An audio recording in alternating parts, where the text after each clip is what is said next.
Hi everyone, here's the Bookchemist once again. Today I'll be reviewing La plus secrète mémoire des hommes, The Most Secret Memory of Men by Mohamed Mbougar Sarr, which is coming out in September 2023 from Other Press in a translation, in an English translation by Lara Vergnaud. I read the novel in Italian. It was actually recommended to me by Vincenzo, a long-time commenter of the channel and an excellent critic. I'm going to leave a link in the description box to an article that Vincenzo wrote about 2666 by Roberto Bolaño. The article is in Italian. If you do read Italian, I highly recommend it. I know there are tons of Bolaño fans out there. You always talk about Bolaño, you always mention him in the comments to my videos, and I'm sure Sarr is a Bolaño fan himself. The title of the novel actually comes from a passage in Bolaño's Savage Detectives, which also provides the epigraph for the novel. The Most Secret Memory of Man is in fact very much the story of a savage detective, the protagonist Diegan, who is a young writer who is savagely in love with literature and who embarks on a bit of a quest to uncover the past and discover the story of a mysterious a writer from Senegal, a writer writing in French in the 1930s, a mysterious figure whose single novel, The Labyrinth of the Inhumane, has a truly powerful affects Diegan powerfully and affects the other writers he shares the book with very powerfully on a very visceral level. The main similarity between Savage Detectives and The Most Secret Memory of Man is that they're both novels that depict this world. They depict very convincingly a world where poetry and literature, more broadly speaking, are forces of the utmost importance and forces of great impact. They are the kind of forces that people have discussions and fights about, the kind of things that people live and die for. This truly stimulating environment, this world of passionate writers who feel so deeply about their craft, about books, is something that truly fascinates me, because on the one hand it is very disconnected from my own real-life experience of talking about books with other people. I must admit, most of the conversation that I have about books tend to be fairly cold, and even with my bookish friends I'm more likely to have a conversation about a TV series than a book. But at the same time, these heated worlds that are depicted in these novels very much resonate with my own inner world, with my own inner turmoil when it comes to books, and I'm sure with the inner world of all of us who are passionate about books, all of us who think that the books we like, the novels and poems that we like, are very important things, and they have a really strong impact on the way we think about the world, on the way we think about ourselves and our identities. It's no surprise then that The Most Secret Memory of Man is full of reflections about literature. Is literature an antidote to reality, or is it actually the only means we have of facing reality lucidly with open eyes? Is literature a salvific force, or is it inevitably tied to dynamics of power and dynamics of control? These questions are especially significant because both Diegan and his immediate friends in Paris, they are all writers who were born in Africa. They're all of African descent, but they live in Europe and they write in French and, more broadly speaking, in European languages. And the novel engages very much with the complexities of this situation, with their ambivalence, for instance, the fact that they find great pride in their identity and in their split commitment, but at the same time they also covet the recognition of the literary establishment in Paris. They covet, for instance, literary prizes and these types of awards. The novel has lots to say beyond these points about some of the paradoxes of today's literary landscape, and it talks about this in a very brave, very honest manner that is bound to ruffle some feathers with some readers.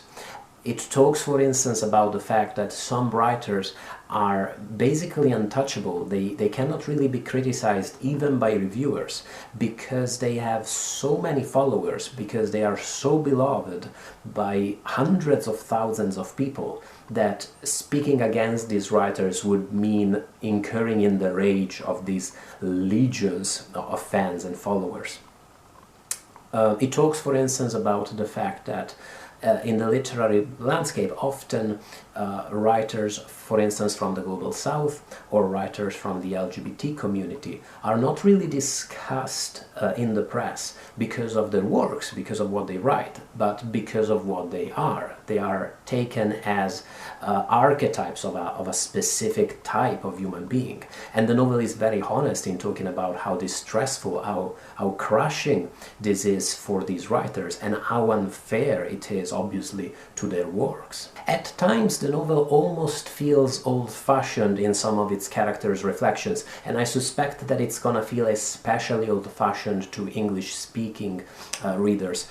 There's one point that, for instance, when Diegan is talking to his flatmate, who is quite political, and Diegan says that a writer's only commitment, a writer's only responsibility at the end of the day is to write good books and nothing really beyond that point.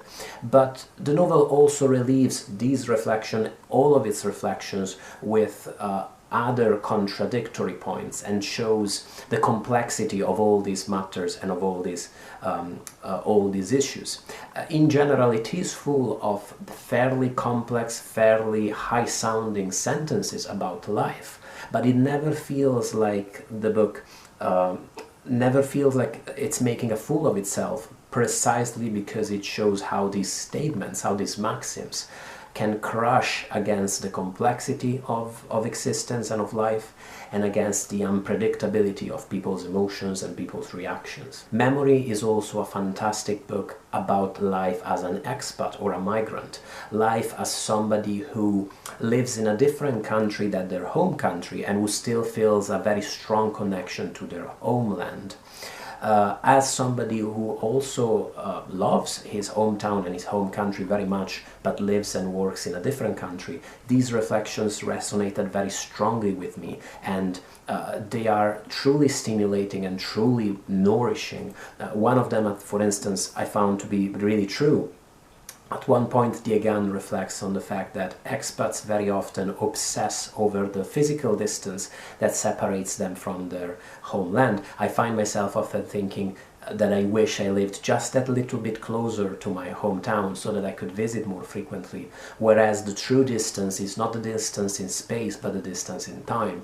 That's the real tricky bit, is the fact that while you're not living in your hometown, the lives you left behind there are carrying on without you. Your hometown itself is changing, your homeland is changing, and that's the separation that keeps growing through the years, and that you can really not do much to change. You can't really do much about that. Memory's plot is strangely evanescent. It is actually fairly neat and tidy, but there is always this constant sense, as Diegan goes on his quest to look for this mysterious writer, that there might be something more going on than what meets the eye.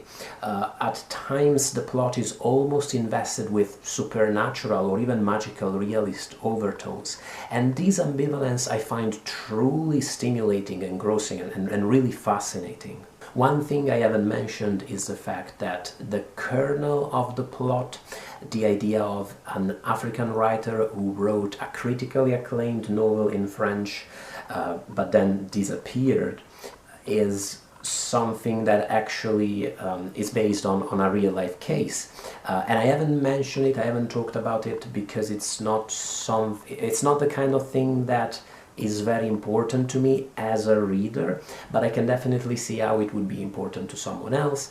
What I find really funny is that whether this real-life example is relevant for the book is exactly the kind of reflection that characters in The Most Secret Memory of Man would have. It's the kind of conversation different characters would have, each of them bringing different opinions about, does it really matter what the source of a given book is, or is the book supposed to stand on its own?